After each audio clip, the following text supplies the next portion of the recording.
का period, that is period 4। There मैंने आपको बताया था कि 4 स्कूल्स ऑफ थॉट्स हैं। There are 4। क्या हाल है?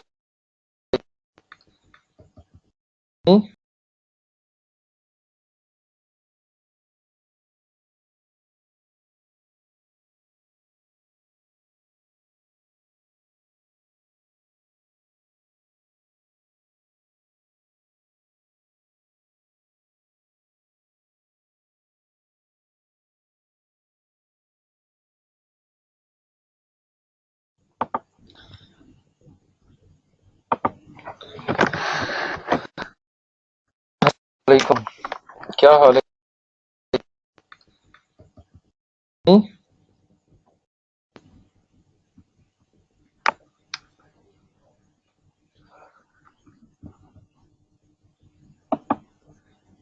Okay great, welcome back.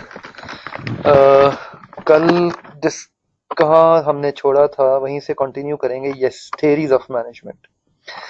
कल हमने एक ओवरव्यू लिया था मैनेजमेंट की बेसिक थेरीज का। So today we'll continue from there. मैंने आपको बताया था कि 4 स्कूल्स ऑफ थॉट्स हैं। There are 4 schools of thoughts. पहला स्कूल ऑफ थॉट है जिसे कहते हैं प्री साइंटिफिक पीरियड। ये बेसिकली 4 पीरियड्स हैं, period 1, period 2, period 3 and period 4। Pre scientific management period, period 1। Classical theories का period, period 2। Neo classical theory का period, period 3। And contemporary management का पीरियड, दैट इज पीरियड 4। तो पहला period है pre scientific management का। Ideally ये जो period है, ये वैसे तो किताब में 1880s प्रायर यानी 1880 से पहले का एरा बताया हुआ है, लेकिन वैसे ये पीरियड जो है it was before 1850s।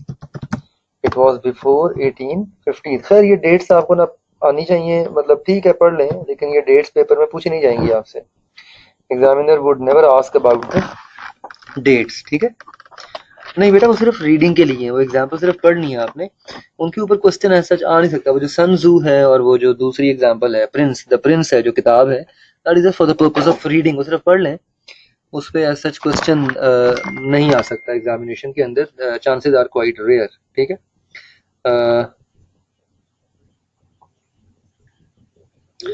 So pre scientific period को हम पीरियड 1 कहते हैं। This is a period where the organisational relationship were primarily based on social caste. ये वो पीरियड था जहाँ पे मैनेजमेंट की कोई थेरीज तो नहीं थी। There were no formal management theories, rather there were the relationships जो है वो सोशल कास्ट की बेस पे होते थे। ऑर्गेनाइजेशंस एज सच काम नहीं करती थी। देखें आई कैप, नवीद, आई कैप का जो टेक्स्ट है ये आपका प्राइम टेक्स्ट है, ठीक है? बैक की book you may purchase it, आप जरूर परचेज कर सकते हैं सप्लीमेंट के तौर पे, बट आई वुड रिकमेंड कि आप आई कैप को फॉलो करें, क्योंकि आपका जो प्राइम टेक्स्ट है वो आई कैप है। Yes, but as a second text, क्योंकि फॉर एग्जांपल कुछ चीज़ें हैं जो आई कैप के टेक्स्ट में इतनी कोई क्लियर नहीं है या इतनी कोई प्रोमिनेंट नहीं है, या आपको रीडिंग में अंडरस्टैंडिंग क्लियर नहीं हो रही, ठीक है? आई रिकमेंड आई कैप, क्योंकि हम आई कैप को फॉलो करते हैं, मैं क्लास में भी आई कैप करवाता हूँ, तो आई रिकमेंड आई कैप, ठीक है? क्योंकि ये कॉम्प्रिहेंसिव टेक्स्ट है। बैक की किताब में चीज़ें कुछ सिंपल लिखी हुई हैं, आसान, no doubt it's a wonderful book. हाँ, सप्लीमेंट के तौर पे उसे आप कॉपी मतलब कैरी कर सकते हैं, उसे आप यूज़ कर सकते हैं। ये वो दौर था जब बादशाहत का निज़ाम हुआ करता था, जिसे kingdom system, system of autocracy कहते हैं किंगडम सिस्टम को। System of autocracy is known as kingdom system. Feudal system, feudal system कहते हैं जागीरदाराना निज़ाम को, जहाँ पे जागीरदार होते हैं, जहाँ पे you know head of the geographical regions, ठीक है? इन्हें फ्यूडल्स कहते हैं ना, जो जागीरदार होते हैं, जो हेड ऑफ जियोग्राफिकल रीजन होते हैं, उन्हें फ्यूडल्स कहते हैं। तो ये वो दौर था जहाँ पे फ्यूडल्स जो हैं वो लीड किया करते थे, जहाँ पे फ्यूडल्स जो हैं वो चलाया करते थे। And this was the era, this was the time where there were no precise और no formal concepts of management. Like during pre scientific era के दौरान मैनेजमेंट के कोई पर्टिकुलर कॉन्सेप्ट एग्जिस्ट नहीं करते थे, and there was nothing like to guide people that how to work, you see. और ना ही कॉन्सेप्ट ऑफ मैनेजमेंट को कोई बहुत ज्यादा कंसिडरेशन या इंपॉर्टेंस दी जाती थी। हाँ, इसीलिए इस एरा में कोई थ्योरी नहीं डेवलप हुई थी। No theories were presented in this particular era, ठीक है, no theories were presented in this era, क्योंकि इस एरा में नॉलेज इनकैप्सुलेशन स्टार्ट नहीं हुई थी। इस एरा के अंदर नॉलेज इनकैप्सुलेशन स्टार्ट नहीं हुई थी मैनेजमेंट के हवाले से। This was the era where people use to be very much content. Content कहते हैं खुश होने को, हैप्पी होने को, किसी मुतमईन होने को। पीपल यूज टू बी मुतमईन, people use to be content regarding their fate, व जो मिल गया उसमें सबर शुक्र कर लिया, किसी leading daily life without much aspiration. Aspiration कहते हैं मोटिवेशन को, टू डू बेटर और इम्प्रूव देयर लिविंग स्टैंडर्ड। जो मॉडर्न मैनेजमेंट है ये ग्रोथ को फोकस करती है। Modern management focuses on the growth. Classical management जो है ये फोकस करती है आपके कंटेंटेड लिविंग को, कि बस आप जो है जैसा है कि बुनियाद पे आप जिंदगी चला रहे हैं, आपके अंदर कोई ग्रोथ की जुस्तजू नहीं है, कोई आपके अंदर आगे जाने की कोई एज सच एस्पिरेशन नहीं है, मोटिवेशन नहीं है, किसी। तो that was the era where people used to be very much contented, और कास्ट सिस्टम इतना स्ट्रांग होता था कि जो लोअर कास्ट से बिलोंग करता है वो कभी आगे आ ही नहीं सकता था। A person belonging from a lower caste was never given an opportunity to move ahead or to come up. You see? So this was one development in pre-scientific era can be traced back when there was a group of craftsmen. Craftsmen जो हैं ये basically काम करते थे modern trade unions की तरह। जो आजकल की मॉडर्न ट्रेड यूनियंस होती हैं ये एक किस्म के गिल्ड्स बना लिया करते थे। इसी मतलब they used to form some groups और they used to form some bodies जिसके अंदर आप अपनी जो डिमांड्स हैं या जो आप जैसे ट्रेड यूनियंस काम करती हैं, the way trade unions work. तो ट्रेड यूनियंस जो है वो कैसे काम करती हैं? ट्रेड यूनियंस जो है वो जैसे अपनी मांगे अपने मैनेजमेंट के सामने रखती हैं या उनसे उनसे अपनी चीज़ों को पूरा करवाने की बात करती हैं। So that was the way in which the trade unions used to work. और उसके अंदर क्राफ्ट्समैन जो हैं वो इस तरह से ऑपरेट किया करते थे और इस तरह से वो अपने ऑपरेशंस को, अपने वे ऑफ वर्किंग को मैनेज किया कर। मतलब जो प्री साइंटिफिक एरा था ये कोई बहुत प्रोमिनेंट एरा नहीं था। It was not a very prominent era in the history of management. Pre-scientific era जो है it was not a very prominent era in the history of management. इस era के बाद जो दूसरा era आया था that was much prominent. दूसरा era जो था वो जरा ज़्यादा prominent था जिसके अंदर ज़्यादा theories आनी शुरू हुई थी management की। तो pre-scientific era जो है that was not a very prominent era in the history of management. Just a moment.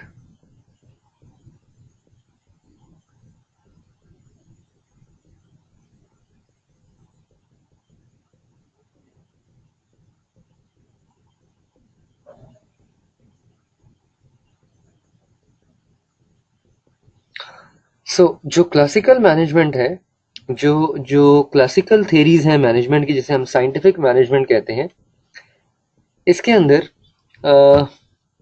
आप मॉडर्न थेरीज को देखते हैं।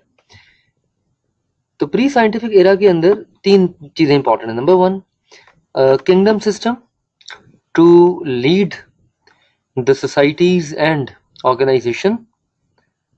नहीं, एग्जाम पॉइंट ऑफ व्यू से थेरीज आर मोर इम्पॉर्टेंट। जो हम अभी थेरीज पढ़ेंगे ना, scientific management theory, general administrative theory. हाँ, कंसेप्चुअली आपको सिर्फ पता हो कि प्री साइंटिफिक मैनेजमेंट एरा था क्या, इसमें डोमिनेशन किस चीज़ की थी, इसके अंदर मैनेजमेंट के कोई कॉन्सेप्ट्स नहीं थे, people were content regarding their fate, they were very happy the way they lead their lives, there was no aspiration. ये कुछ कीवर्ड्स हैं जिसकी बेस के ऊपर आप इसे कमेंट कर सकते हैं, इसके ऊपर आप कमेंट कर सकते हैं। एग्जामिनेशन पॉइंट ऑफ व्यू से theories always hold more importance. Paper point of view से जो थेरीज होती हैं वो हमेशा ज़्यादा इंपॉर्टेंट होती हैं as compare to such particular questions. इन क्वेश्चंस के मुकाबले में थेरीज हमेशा ज़्यादा इंपॉर्टेंट होती हैं। Okay, classical and scientific theories of management. Now this is where an interesting debate comes.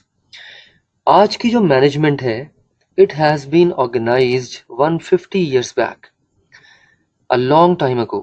आज की जो मैनेजमेंट है ये 150 साल पहले से ये कॉन्सेप्ट इवॉल्व हुआ। Formal study of management began in the later part of the 19th century and early part of the 20th century. जो फॉर्मल कॉन्सेप्ट स्टार्ट हुआ मैनेजमेंट का वो स्टार्ट हुआ 19वीं सदी के आखिरी हिस्से में और 20वीं सदी के शुरू वाले हिस्से में, लाइक 1870s 1880s से onwards up till the beginning part of the 20th century. सबसे पहली स्टडी जो मैनेजमेंट की फॉर्मल स्टडी आई उसे हम क्लासिकल अप्रोच कहते हैं, that is known as classical approach. Classical approach का फोकस होता है ह्यूमन एक्टिविटी को रैशनलाइज करना और उसकी वर्क एफिशिएंसी को इम्प्रूव करना। बेसिकली क्लासिकल एरा के अंदर, during the classical era, it was believed that, ये बिलीव किया जाता था that humans are machines and their work efficiency must be increased through division of work and work specialization। याद है आपने इकोनॉमिक्स पढ़ी थी? इकोनॉमिक्स में आपने एडम स्मिथ पढ़ा था। क्राफ्ट्समैन का मतलब बेटा यहाँ पे है पावर को प्रैक्टिस करने वाला। गिल्ड कहते हैं a strong body of power, ठीक है। तो क्राफ्ट्समैन क्या करते थे? क्राफ्ट्समैन बेसिकली अपनी मर्जी की बातें मनवाया करते थे सीनियर से। तो कहते हैं उस दौर में क्राफ्ट्समैन जो है वो पैदा होने शुरू हो गए थे जिनके पास कंसिडरेबल पावर होती थी। Those who have considerable power, those who used to have considerable power, those were named as craftsman, उन्हें हम क्राफ्ट्समैन कहते हैं। तो ये जो आजकल की जो मॉडर्न ट्रेड यूनियन है, ये वाला कॉन्सेप्ट कहता है क्लासिकल प्री साइंटिफिक एरा में क्राफ्ट्समैन से पैदा होना शुरू हो गया था, क्राफ्ट्समैनशिप से पैदा होना शुरू हो गया था। Craftsman are the people who have considerable power on a particular process, इसे क्राफ्ट्समैन कहते हैं, ठीक है। गिल्ड कहते हैं एसोसिएशन को, गिल्ड कहते हैं एसोसिएशन को। पावर मीन्स अपनी बात मनवाना किसी से, पावर मीन अपनी बात मनवाना किसी से। जैसे ऊपर आप देखें ना, ऊपर हमने डिस्कस किया कि even though social caste system बहुत डोमिनेंट होता था, किंगडम सिस्टम डोमिनेंट होता था, लेकिन फिर भी आहिस्ता आहिस्ता एक डेवलपमेंट ये हुई थी कि लोगों ने अपनी बातें मनवानी शुरू कर दी थी।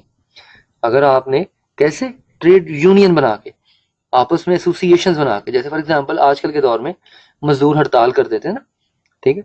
अब वो हड़ताल, अब इवन दो मजदूर जो है उनके पास पावर कम होती है, but when they come together they have strong power, ठीक है। ये वो वाला कॉन्सेप्ट है। और वो कहते हैं this is something similar to the modern trade unions. आजकल के दौर में जो ट्रेड यूनियंस काम करती हैं, ये उससे मिलता जुलता कॉन्सेप्ट है। It is something similar to the modern trade union concept of today's world। ये आजकल के ज़माने का, आजकल के दौर का ट्रेड यूनियन का जो कॉन्सेप्ट है उससे ये मिलता जुलता कॉन्सेप्ट है। सो क्लासिकल जो थेरीज हैं, इनका जो प्राइम पर्पस है that is to treat human beings like machines and work efficiency must be improved and must be increase through division of work and work specialisation. दो इसमें जो इम्पोर्टेंट कंट्रीब्यूटर्स हैं scientific management के अंदर, उसमें एक तो नाम है टेलर का, जो भी जिसकी अभी हम थेरी पढ़ेंगे, और दूसरा नाम है फ्रैंक एंड लिलियन गिलब्रेथ का। इसका सिर्फ नाम मौजूद है, हम थेरी पढ़ेंगे नहीं। फ्रैंक एंड लिलियन की हम थेरी नहीं पढ़ेंगे, इसका सिर्फ नाम मौजूद है, हम थेरी पढ़ेंगे टेलर की, साइंटिफिक मैनेजमेंट। टेलर को फादर ऑफ साइंटिफिक मैनेजमेंट भी कहा जाता है। So Taylor is named as father of scientific management. Taylor is known as father of scientific management. Taylor को हम फादर ऑफ साइंटिफिक मैनेजमेंट भी कहते हैं। और जनरल एडमिनिस्ट्रेटिव थ्योरीज में हम जो मेजर कंट्रीब्यूटर्स हैं वो हेनरी फ्योल और मैक्स वेबर है। इसमें दो और नाम भी हैं, इसमें लिंडल अर्विक का नाम भी है इसके अंदर। There are two more names, एक इसमें अर्विक का नाम है और एक इसके अंदर रोजमेरी स्टीवर्ट का नाम है, रोजमेरी स्टीवर्ट। ये दो और नाम है इसके अंदर, लेकिन ये नाम इतने प्रोमिनेंट नहीं है मैनेजमेंट की थेरी में। सो ज़्यादा जो प्रोमिनेंट नाम है वो फ्योल है और वेबर है। सो क्लासिकल एरा में टोटल 5 थेरीज हैं, जिसमें से ये 3 थेरीज टॉप पे हैं। टेलर सबसे मशहूर है, पेपर में आ चुकी है। Fayol very important, Weber very important. ये तीनों थेरीज पेपर में एटलीस्ट वंस टेस्ट हो चुकी हैं। वेबर 2 दफ़ा आ चुकी है पेपर। Weber has been tested twice in the examination. कहानी शुरू करते हैं साइंटिफिक मैनेजमेंट से। जो सबसे पहली थेरी है टेलर की साइंटिफिक मैनेजमेंट की। This era is known as period 2। Classical era में साइंटिफिक मैनेजमेंट का जो एरा है इसे हम पीरियड 2 के नाम से पहचानते हैं। This is where there was revolution of industrialisation. दुनिया में इंडस्ट्रियल रेवोल्यूशन आया था बैक इन 19th सेंचुरी। दुनिया में इंडस्ट्रियल रेवोल्यूशन 19वीं सदी में कहीं आया था, ठीक है। और इंडस्ट्रियल रेवोल्यूशन के अंदर हुआ क्या था कि इंडस्ट्रीज जो हैं वो लगनी शुरू हुई थी, इंडस्ट्रीज जो हैं वो एस्टैब्लिश होनी शुरू हुई थी। इंडस्ट्रियल रेवोल्यूशन जो है ये आया था somewhere in the middle of 19th century, 1820 से लेकर 1840s के दरमियान यूरोप से स्टार्ट हुआ था, यूरोप से स्टार्ट हुआ था, ठीक है। और ये वो एरा था, और 1856 में टेलर ने आके पहली थ्योरी प्रेजेंट की थी, 1856 में टेलर ने आके पहली थ्योरी प्रेजेंट की थी। तो इंडस्ट्रियल रेवोल्यूशन स्टार्ट हुआ था from mid of the 19th century, 19वीं सदी के बीच में कहीं एस्टैब्लिश हुआ था, जिसे हम पीरियड 2 कहते हैं। साइंटिफिक मैनेजमेंट थ्योरी जो है ये सबसे पहली थ्योरी थी इंडस्ट्रियल रेवोल्यूशन के एरा में। This was the first theory in the era of industrial revolution, जिसका प्राइम पर्पस क्या है, आपने एफिशिएंसी को इंप्रूव करना है। This is how we define scientific management. Scientific management theory का फोकस क्या है, improving work efficiency of each individual in the organisation. Work efficiency का मतलब क्या है, कम से कम टाइम में ज्यादा से ज्यादा काम करने की अहलियत पैदा करना, एम्प्लॉइज को इस काबिल बनाना कि वो कम से कम टाइम में मैक्सिमम आउटपुट दे सकें, इसे कहते हैं scientific management. To make people deliver maximum work efficiency in the minimum possible time.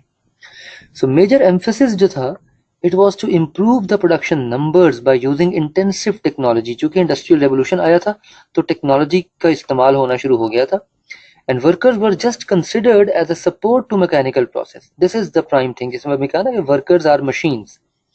तो ये बेसिकली वो दौर था जहां पे हम वर्कर्स को मशीन्स का दर्जा देते थे कि workers are mere support to the mechanical process and they are going to repeat the task repetitively, एक ही काम बार बार करेंगे और अपने काम के एक्सपर्ट हो जाएंगे, ठीक है।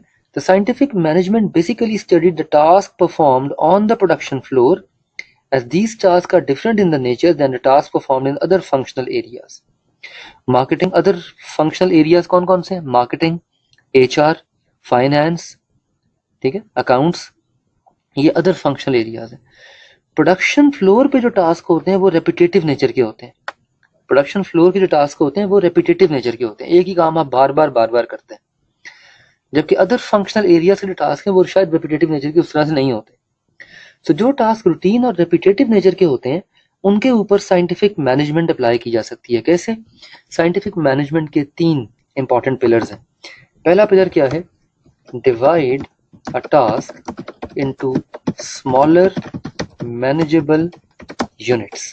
पहला काम क्या है, टास्क को डिवाइड कर दें स्मॉलर मैनेजेबल यूनिट्स के ऊपर। फिर make people specialised of each work unit, लोगों को स्पेशलाइज करें, उन्हें टास्क को डिवाइड कर दें और फिर हर इंडिविजुअल को एक एक वर्क यूनिट सौंप दें, एसोसिएट कर दें, सो दैट जब एक बंदा एक काम बार बार करेगा तो वो स्पेशलाइज हो जाएगा ना उस काम का। इसे कहते हैं work specialisation. When a person performs a task repetitively, he gets specialized of that task. जब एक बंदा एक काम बार बार रिपीट करता है तो उस काम का स्पेशलाइज हो जाता है, माहिर हो जाता है। तो make people specialised of each work unit, ठीक है। सो दैट, तीसरा जो बुनियाद है इसकी, so that work efficiency can be achieved, ताकि आप वर्क एफिशिएंसी को अचीव कर सकें। तो ये 3 पिलर्स हैं साइंटिफिक मैनेजमेंट के, division of work, work specialization and work efficiency. So what we do is we divide a task into smaller work units ताकि cyclical repetition पैदा हो जाए काम के अंदर। These activities do not require worker to use complex problem solving ability and contribution of the worker is merely seen as a support to machine. So आप क्या करते हैं, फिर आप काम को standardize कर देते हैं, you standardize the task, आप काम को स्टैंडर्डाइज करते थे। जब आप काम को स्मॉलर यूनिट्स में ब्रेक डाउन करते हैं तो आप ऑटोमेटिकली उस टास्क को स्टैंडर्डाइज कर देते हैं, जिससे क्या होता है, जिससे वर्क एफिशिएंसी बेहतर हो जाती है आपके काम की। तो साइंटिफिक मैनेजमेंट का जो प्राइम फोकस है वो ये कीवर्ड है, improving efficiency. This is the keyword of scientific management. सारी साइंटिफिक मैनेजमेंट थ्योरी इस एक लफ्ज के गिर्द घूमती। ये जो 3 पैराग्राफ्स हैं, इन 3 पैराग्राफ्स के अंदर क्या क्या थॉट डिस्कस की जा रही है। पहले पैराग्राफ में पीरियड 2 के बारे में आपको बता रहे हैं। पीरियड 2 क्या है, पीरियड 2 कब पैदा हुआ, it began with industrial revolution, और साइंटिफिक मैनेजमेंट थ्योरी जो है that is well applicable in engineering science at operations level. Scientific management है क्या? दूसरा पैराग्राफ डिस्कस कर रहा है what is scientific management. The second paragraph talks about what is scientific management, इसका कॉन्सेप्ट क्या है, ठीक है। और तीसरा पैराग्राफ कॉन्सेप्ट इलैबोरेट कर रहा है, थोड़ा सा elaborate concept of scientific management, जिसके अंदर work specialisation, division of work, work specialisation, standardisation और वर्क एफिशिएंसी आ जाती है, ठीक। When you make people specialised of the task they perform, जब आप लोगों को स्पेशलाइज करते हैं उस काम का जो वो करते हैं, तो यहाँ पैदा होती है standardisation. Here come standardisation, here comes standardisation, ठीक है। when people are made specialized of the task they perform, तो यहाँ पे पैदा होती है वर्क स्टैंडर्डाइजेशन। एग्जाम्पल देखें, मुझे BMBS पढ़ाते हुए 6 साल हो गए हैं, ठीक है। I have been teaching this course for the last 6 years। मैंने जब ये कोर्स फर्स्ट टाइम पढ़ाया होगा तो माइट बी पॉसिबल कि रूम फॉर इम्प्रूवमेंट रहे हों, माइट बी पॉसिबल कि उस तरह जो क्वालिटी ऑफ टीचिंग है वो बहुत सुपीरियर ना हो। फिर मैंने जब पढ़ाया तो मैंने अपनी गलतियां देखी, फिर जब मैंने नेक्स्ट टाइम पढ़ाया तो I might have improved it, I got specialise, और मैंने उस काम को थोड़ा सा स्टैंडर्डाइज भी किया होगा, अपने सीक्वेंस को बेहतर किया होगा, अपनी एग्जाम्पल्स को स्टैंडर्डाइज किया होगा। मैंने जब थर्ड टाइम पढ़ाया होगा तो अब इसका मतलब क्या है कि जो मैं काम बार बार कर रहा हूँ तो I am actually improving my efficiency. इस दफा पढ़ाऊंगा, हो सकता है और एरियाज ऑफ इम्प्रूवमेंट नजर आए मुझे, next time I might be working on those areas of improvement. Last time जब पढ़ाया था तो कुछ एरियाज ऑफ इम्प्रूवमेंट नजर आए थे जो मैं इस दफा इनकॉर्पोरेट कर रहा हूँ। इस फिनोमेना को कहते हैं work specialisation and improvement in the work efficiency. तो ये कॉन्सेप्ट है साइंटिफिक मैनेजमेंट का। One of the major contributor of scientific management is known as Frederick Winslow Taylor. Scientific management को हम टेलरिज्म भी कहते हैं क्योंकि टेलर को हम कहते हैं father of scientific management. And Taylor was most renowned based on his principles of scientific management. और इसके ये प्रिंसिपल आजकल की मॉडर्न मैनेजमेंट में भी इस्तेमाल होते हैं। टेलर ने आज से 150 साल पहले, back in somewhere in 1860s और 70s, 150 years बैक, टेलर ने दुनिया को साइंटिफिक मैनेजमेंट के प्रिंसिपल से मुतारिफ करवाया था और ये प्रिंसिपल्स आज भी वैलिड हैं, आज भी इस्तेमाल होते हैं। साइंटिफिक मैनेजमेंट में से 3 सवाल बनते हैं।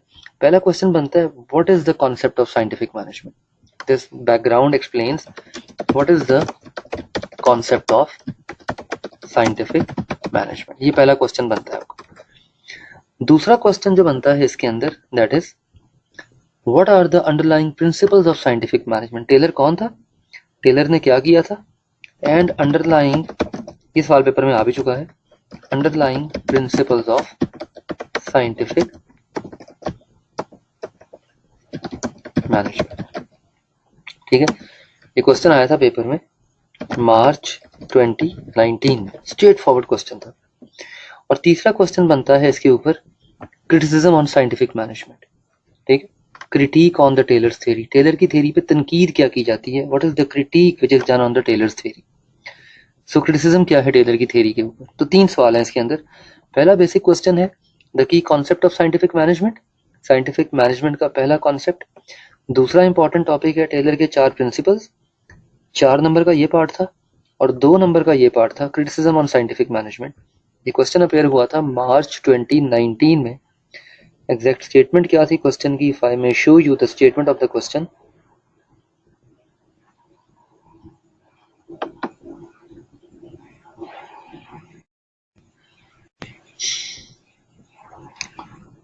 अब हम प्रिंसिपल्स पढ़ेंगे और उसके बाद हम पढ़ेंगे क्रिटिसिज्म ऑन साइंटिफिक मैनेजमेंट, ठीक है। So we'll talk about the principles first and then we'll talk about the criticism. और ये आज की हमारी जो डिबेट है मेनली वो इसी एरिया के गिर्द घूमेगी।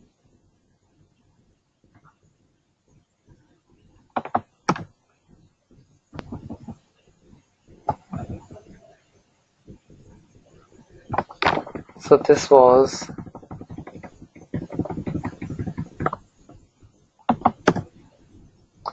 Spring 19.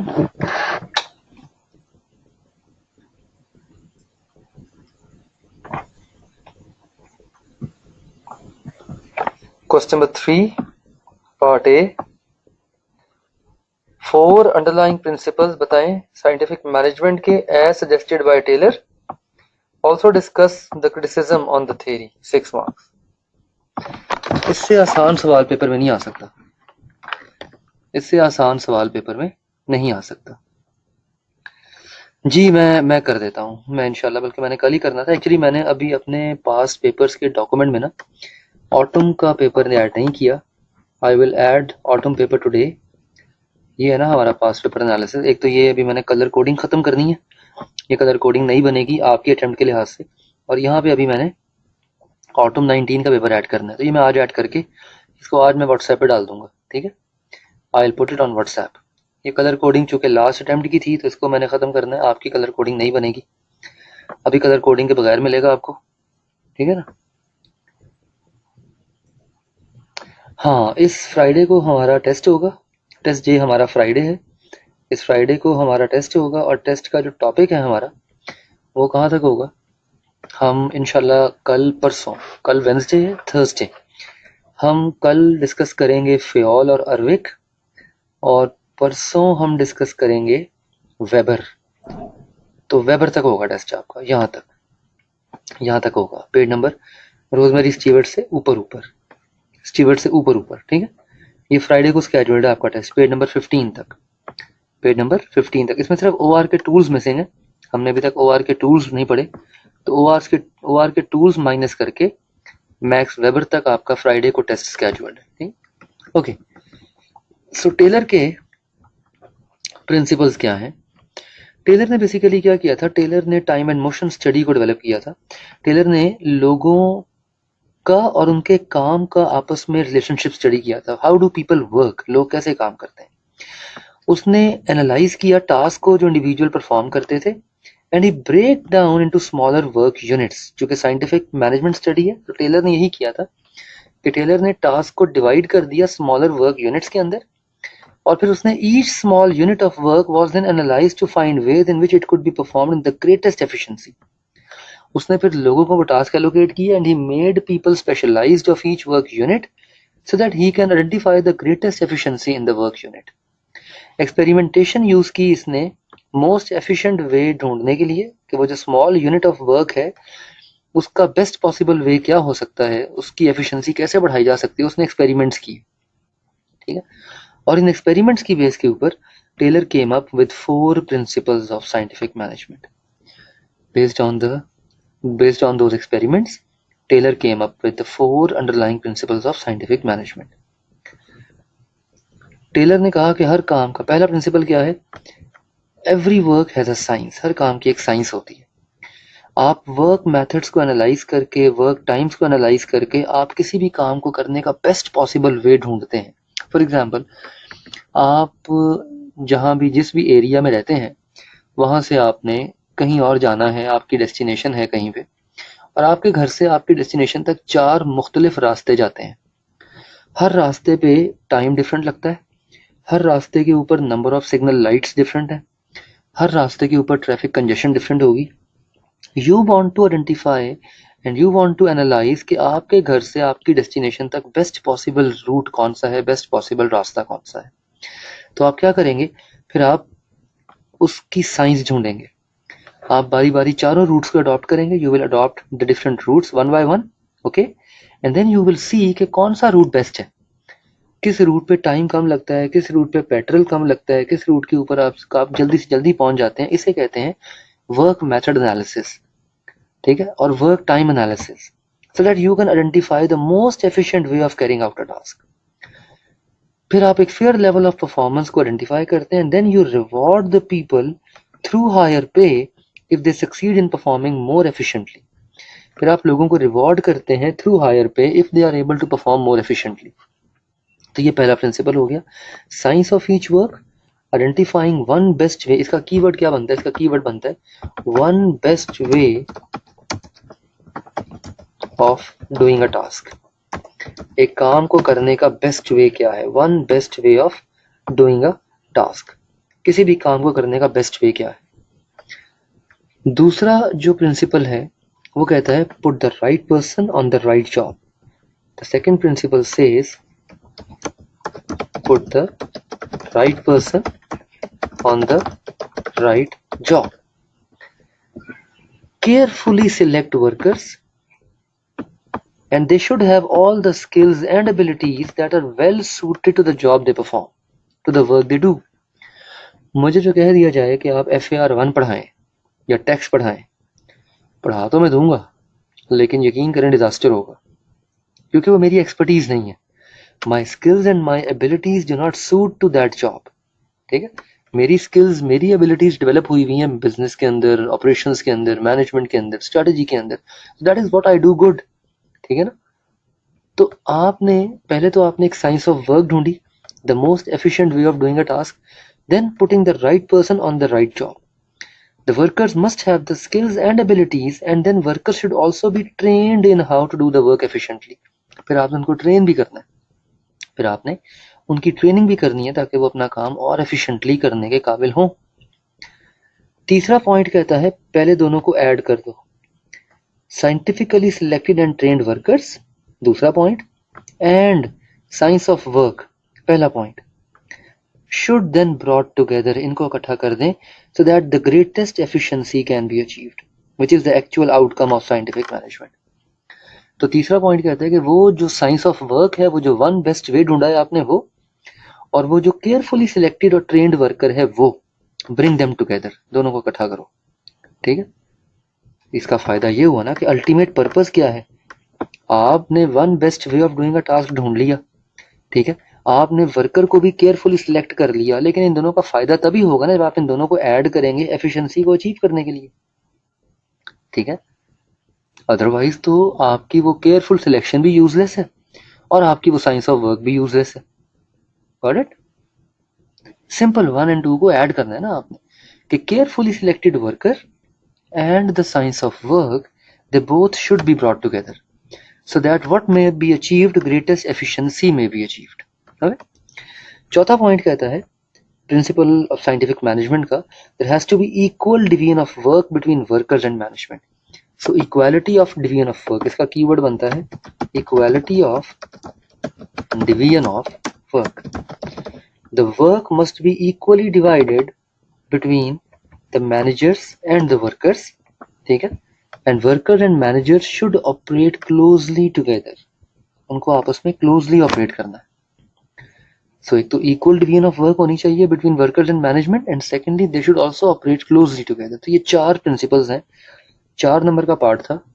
ठीक है, और मार्च 19 में डायग्राम में इन्हीं चारों प्रिंसिपल्स को एक्सप्लेन कर रहा है. Science not rule of thumb. कहता है हर काम की साइंस होती है, रूल ऑफ थंब कुछ नहीं होता. रूल ऑफ थंब से क्या मुराद है, इजी, मतलब जो वे आपको लगता है कि बेहतर है बस वही अडॉप्ट कर लें, ऐसा नहीं है. साइंस यूज करनी, बेस्ट पॉसिबल वे ढूंढना है. Scientifically select and train the employ, ensure the most efficient way of working, divide the work between workers and manager. ये जो 5वां पॉइंट है, पे बेस्ड ऑन रिजल्ट्स, ये हमने ऊपर फर्स्ट पॉइंट में डिस्कस किया है.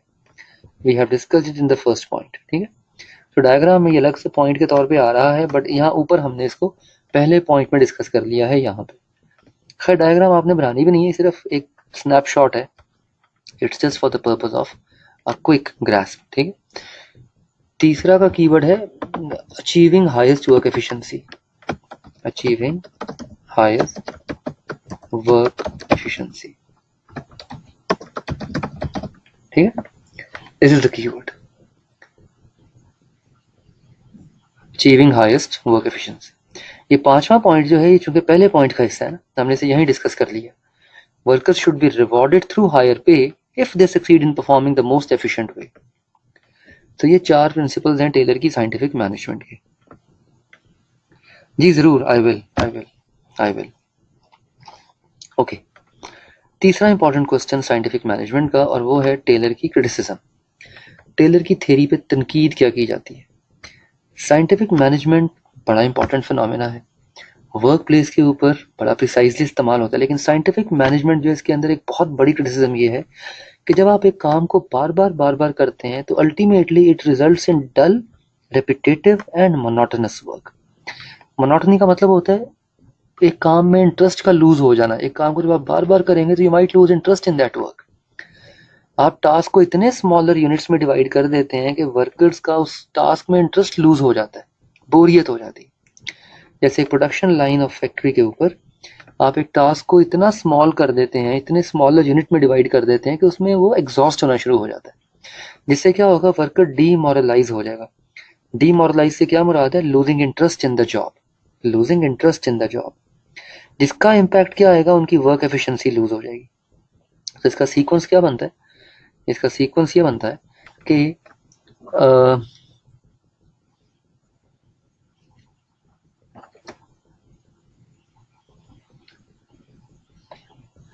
इसका सीक्वेंस ये बनता है कि scientific management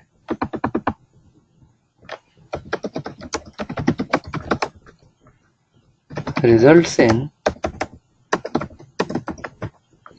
dull, repetitive and monotonous work, which results in demoralization of worker, which results in loss of interest, which results in loss of work efficiency। और ऑब्वियसली साइंटिफिक मैनेजमेंट की सारी बुनियाद ही ये है, अचीविंग वर्क एफिशिएंसी। तो अगर इन criticism की वजह से अगर वर्क एफिशिएंसी ही खत्म हो गई तो साइंटिफिक मैनेजमेंट का मकसद ही फौत हो गया। अंडरस्टूड ना, कि अगर आपने वर्क एफिशिएंसी ही लूज कर दी तो अल्टीमेटली साइंटिफिक मैनेजमेंट का एग्जैक्टली फिर वर्क एफिशिएंसी को इंटैक्ट रखने के लिए उनका हम इंटरेस्ट जो है वो मेंटेन करते हैं। लेकिन चूंकि हम साइंटिफिक मैनेजमेंट में ये बिलीव करते हैं कि वर्कर्स जो हैं वो they only work for their self interest, they only work for their self interest, तो मोटिवेशनल थ्योरी यहाँ पे एग्जिस्ट ही नहीं करती थी। बाद में exactly Hamza you are absolutely right, workers को मोटिवेट करने के लिए फिर हम उनको डिफरेंट किस्म के रिवॉर्ड्स और कैश बोनसेस और इंसेंटिव्स प्रॉमिस करते हैं। लेकिन चूंकि साइंटिफिक मैनेजमेंट के एरा में मोटिवेशन का कॉन्सेप्ट एग्जिस्ट ही नहीं करता था, there was no concept of motivation that exist in scientific management, तो वहां पे उस वक्त ये बात ही नहीं होती थी।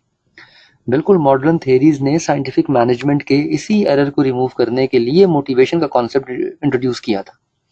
The modern management introduced the concept of motivation just to overcome this particular phenomena. The important question here was how to keep the interest of the worker intact. ये सवाल था, this was a very important question, ये सवाल था, ठीक है। यहाँ पे फिर आई थी behavioral approaches, यहाँ पे पैदा हुई थी behavioral approaches, यहाँ पे आई थी मोटिवेशनल थेरीज, ठीक, यहाँ पे आई थी मॉडर्न थेरीज, इसे ये सारा का सारा काम बाद में हुआ था। नो, वो रिवॉर्ड नहीं था, वो देखें आपने काम किया, उस काम का आपको इवज मिलना है, वो रिवॉर्ड नहीं है। Reward is only which is given to motivate you. Actually यहाँ पे जो रिवॉर्ड का वर्ड इस्तेमाल हो रहा है बस वो सैलरी है आपकी, जो आपने मेहनत की उसके उसके इवज आपको कुछ ना कुछ मिलना है। That is not a particular, हाँ reward is something extra, basically reward is something extra. जो ये रिवॉर्ड का वर्ड यहाँ पे यूज कर रहा है, जो यहाँ पे ये रिवॉर्ड का वर्ड यूज कर रहा है, ठीक है, that is just because you are achieving a higher level of work efficiency, so that you are being paid higher. लेकिन इसका कोई ताल्लुक आपकी मोटिवेशन से नहीं है, इसका कोई ताल्लुक आपकी मोटिवेशन से नहीं है, ठीक है ना।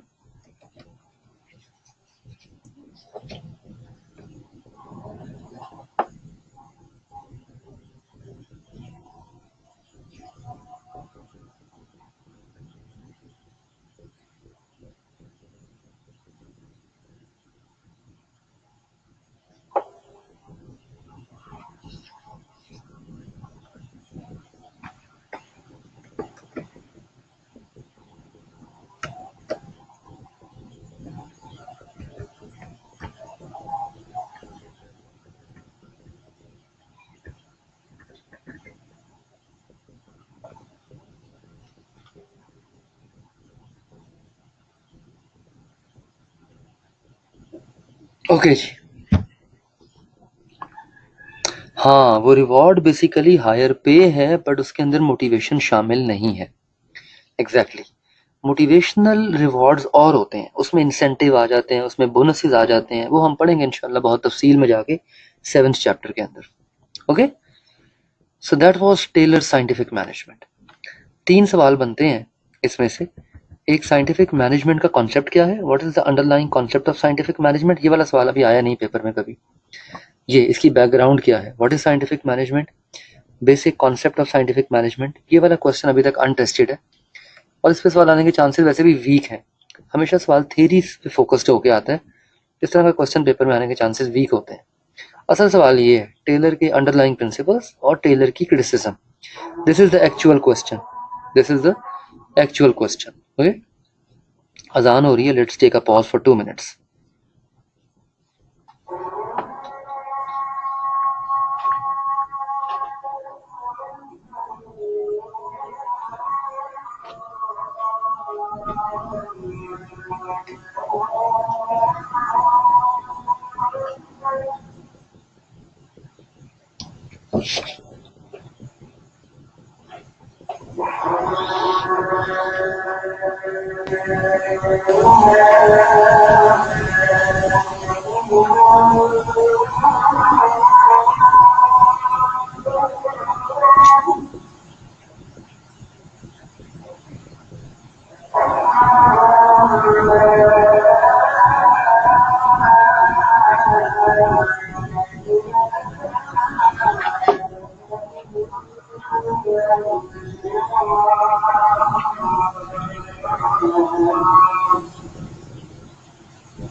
जी जी, कंटेंट इतना ही बहुत है आज के लिए। इसके बाद बस वो टेस्ट पे थोड़ी सी डिबेट करनी है, जैसे अभी नवीद ने रिक्वेस्ट की है।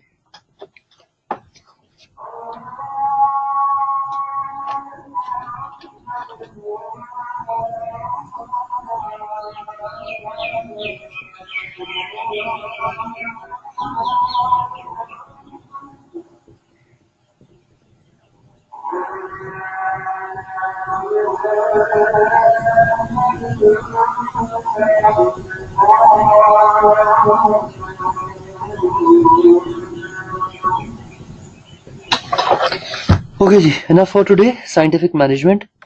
ऊपर क्वेश्चन किया था नवीद ने, टेस्ट के बारे में थोड़ा सा बता दें। टेस्ट आपका हर फ्राइडे को हुआ करेगा। पहले नवीद आप टेस्ट की बात पहले कर लें, उसके बाद जो आपका क्वेश्चन है वो बाद में डिस्कस कर लेते हैं।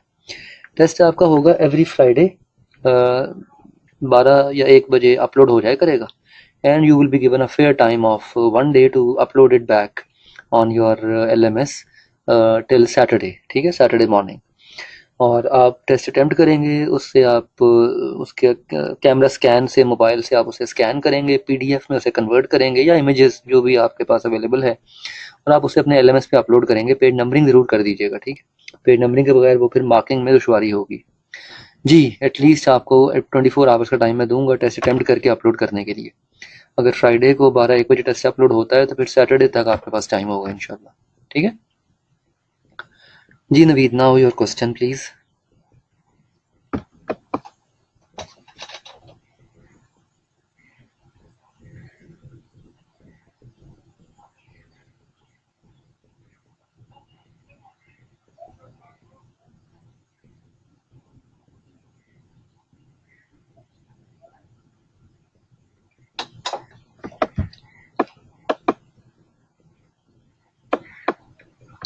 देखें, आपके पेपर में जो क्वेश्चंस होते हैं ना, वो 3 किस्म के होते हैं।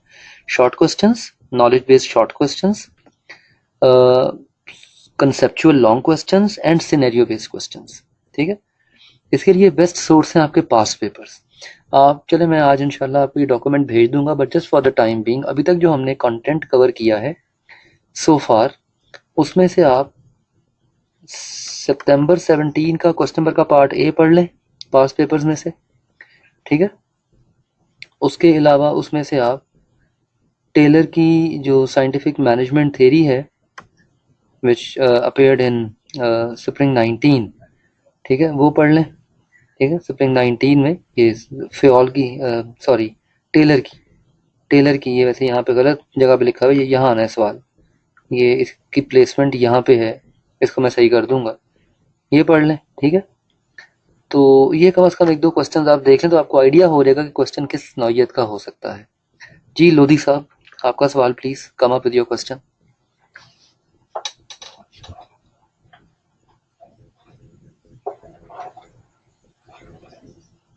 पास्ट पेपर से अच्छी सोर्स नहीं है क्वेश्चंस के आइडियाज को समझने के लिए, इसलिए मैं बार बार आपको घुमा के पास्ट पेपर से ले आता हूँ हर टॉपिक के अंदर कि ये सवाल कैसे आया था पेपर में। एंड आई होप कि ये अच्छी अप्रोच है और इससे आपको फायदा भी होगा कि आप फौरन उस टॉपिक से रेलेवेंट क्वेश्चन देख लेते हैं।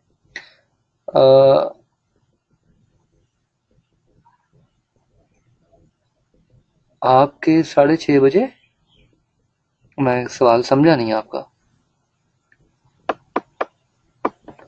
अच्छा, मगरिब का टाइम है 6:30 पे, okay okay okay okay okay. तो हम वैसे भी क्लास 6:30 6:35, आज हमने 6:35 6:36 पे स्टार्ट की है।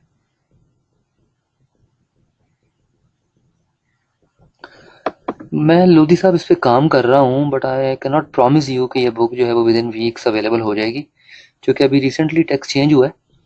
तो पिछली जो आपकी किताब थी उसके लिए ना मैंने स्टूडेंट्स को ड्यूरिंग क्लासेस ही कीवर्ड्स की एक लिस्ट मुहैया की हुई थी, but that was informal. I will ask some of my previous students कि अगर उनमें से किसी के पास वो लिस्ट पड़ी भी है तो वो शेयर कर दे, ठीक है। But I can see to it कि मैं इंशाल्लाह इस सेक्शन के लिए भी मैं इस तरह की एक लिस्ट जो है उस पर काम शुरू कर दूँ। मैंने वैसे सोचा था आई विल डू इट, ठीक है, and I will make sure कि आपको मुहैया कर दूँ, ठीक है। हम 6:40 पे स्टार्ट कर लेंगे, no issue at all, we can start at 6:40, ठीक है। मैं इसके सिनेरियोज आपको भेज दूंगा व्हाट्सएप के ऊपर, जिस तरह हमने उस दिन 2-3 सिनेरियोज बिल्ड किए थे ना, 2 और 3 सिनेरियोज में और डेवलप करके आज ही भेज दूंगा। आई विल डू दैट। बस इधर रिमाइंडर डाल देना व्हाट्सएप पे रात किसी टाइम 8-9 बजे, बल्कि 9 बजे के बाद डालना, चूंकि उस वक्त बंदा फ्री होता है, तो मैं मोबाइल ऑब्वियसली हाथ में ही होता है। तो आई विल मेक श्योर कि मैं उसी वक्त फिर सिनेरियोज कंस्ट्रक्ट करके भेज दूंगा। सो एक रिमाइंडर व्हाट्सएप कर दीजिएगा after 9 PM, I will do that, ठीक है। ग्रुप को यूज़ किया करें कम्युनिकेट करने के लिए। मैं देख रहा था ग्रुप पे हमारी डिस्कशंस नहीं हो रही, कम्युनिकेशन बड़ी रेयर है, तो मेक श्योर कि आप ग्रुप को यूज़ करें अपनी इफेक्टिव कम्युनिकेशन लर्निंग को शेयर करने के लिए। तो रिमाइंडर डालिएगा प्लीज़, मैं इंशाल्लाह आज ही आपको इस सिनेरियोज भेज दूंगा।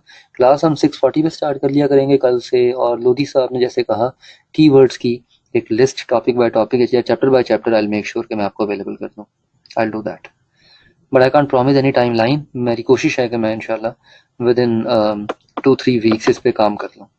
ओके जी, डन जी, चलें, ग्रेट। कल इंशाल्लाह फिर कंटिन्यू करते हैं। थैंक यू सो मच, खुश रहें, अल्लाह हाफिज। पास्ट पेपर वाला ना जाहिबा, पास्ट पेपर वाला ये वाला जी, ये भी कर दूंगा, ये अभी अपडेट करना है इसको, मैंने इसको अपडेट करके कर दूंगा। और कौन सा, विच वन, और कौन सा था? हाँ हाँ, वो एग्जैक्टली वो बेटा 5 स्टेप वाला मैंने देखा था आपकी किताब के अंदर ही मौजूद है। वो ये देखें, ये प्रैक्टिस क्वेश्चन है, और ये इसके ये 5 स्टेप प्लानिंग ऑर्गेनाइजिंग ये किताब के अंदर ही डिस्कस हुआ है। ये हम इंशाल्लाह कल पढ़ेंगे इसको, ठीक है। तो ये आपकी बुक के अंदर ही है। ये हम अच्छी मैनेजमेंट के ऊपर कल बात करेंगे ना, 14 प्रिंसिपल्स हम कल डिस्कस करेंगे। तो साथ ही इसमें बहुत सारी आपको अच्छी अच्छी बातें मिलेंगी कि अच्छी मैनेजमेंट कैसे की जाती है टाइम मैनेजमेंट के हवाले से और अपनी ज़िंदगी को राह रास्त पे लाने के लिए। तो विल टॉक अबाउट इट। जी जी नवीस साहब फरमाएं।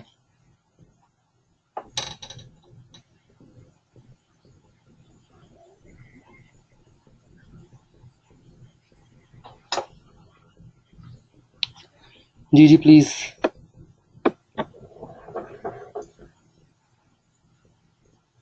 कितना एडवांस में? कल के तो टॉपिक्स हैं हमारे फियोल के प्रिंसिपल्स और अर्विक के प्रिंसिपल्स। मैं वैसे क्लास शुरू होने से 5-10 मिनट पहले तो अनाउंस कर ही देता होता हूँ। अगर आप चाहते हैं कि एक लेक्चर को एंड करके हम अगले लेक्चर के टॉपिक मैं बता दूं तो वो भी हो सकता है, डजेंट मैटर, हम ये भी कर सकते हैं, ठीक है। जैसे अभी मैंने आपको बता दिया कि कल हमारे टॉपिक्स हैं फ्योल के प्रिंसिपल्स और अर्विक के प्रिंसिपल्स, ठीक है। कल 2 मॉडल हैं हमारे पास, हेनरी फ्योल के और अर्विक के, ठीक है। तो मैं लेक्चर को कंक्लूड करते हुए बता दिया करूंगा, साथ में व्हाट्सएप भी कर दिया करूंगा। I will do that. Done जी, चलें, ग्रेट, गुड लक।